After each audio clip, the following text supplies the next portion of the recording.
আমার বর যৌতুক হিসেবে তার শ্বশুরবাড়ি থেকে কি কি নিছে তাই আজকে আপনাদের সাথে শেয়ার করব। তার আগে বলে নেই, আমরা এখনও এই যৌতুক প্রথাটা থেকে বের হয়ে আসতে পারি নাই। আগে গ্রামে এটা খুব বেশি দেখা যাইতো, কিন্তু এখন গ্রাম শহর কোনো পার্থক্য নেই, সবখানেই চলে। শুধুমাত্র নামটাই আর কেউ মুখে বলতে চায় না। সবাই বলে যৌতুক নেব না, আপনারা আপনার মেয়েকে খুশি হয়ে যা দেবেন তাই। আপনারা ঠিক যেভাবে একটা ছেলেকে বড় করেন, একটা মেয়েকেও সেইভাবেই বড় করা হয়। আপনার ছেলের পিছনে যত টাকা খরচ হয়, একটা মেয়ের পিছনেও ঠিক তত টাকাই খরচ হয়। তাহলে পার্থক্যটা কেন আমরা তৈরি করি?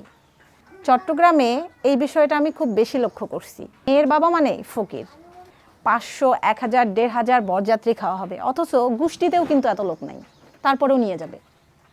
ঐতিহ্য এটা ওনাদের। মানে এটা কেমন ধরনের ঐতিহ্য আমি আসলে বুঝি না। আমরা চেয়ে নিচ্ছি না, কিন্তু আমরা ফোর্স করে নিচ্ছি। এটা আসলে খুব কষ্টদায়ক। যৌতুক নিয়ে তারা এটা প্রমাণ করে যে আমরা মেয়েরা অসহায়। এখন আসি আমার বরের কথায়। তার কাণ্ড দেখেন, সে আমার বাপের বাড়িতে কি করে দিছে। সে আমার বাপের কাছ থেকে যৌতুক নেয়ার বদলে উল্টে আমার বাপকে সুন্দর করে টাইলস লাগাই দিছে। সে যে শুধু এটা করে তা না, সে যে পরিমাণ আমার বাবা মাকে সম্মান করে আমার কাছে খুব ভালো লাগে। হয়তোবা আমি এতটাও করতে পারি না। এরকম আরও অনেক বিষয় আছে। ও যদি ওর বাবার জন্য কিছু কেনে, তাহলে ও আমাকে সব সময় বলে যে তুমিও তোমার বাড়ির জন্য কিছু কেনো।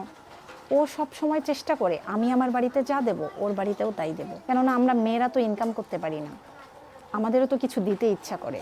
আমাদের প্রত্যেকেরই এই যৌতুক প্রথাটা থেকে সম্পূর্ণভাবে বের হয়ে আসা উচিত, আর মেয়েদেরকে আলাদা একটা সম্মান দেয়া।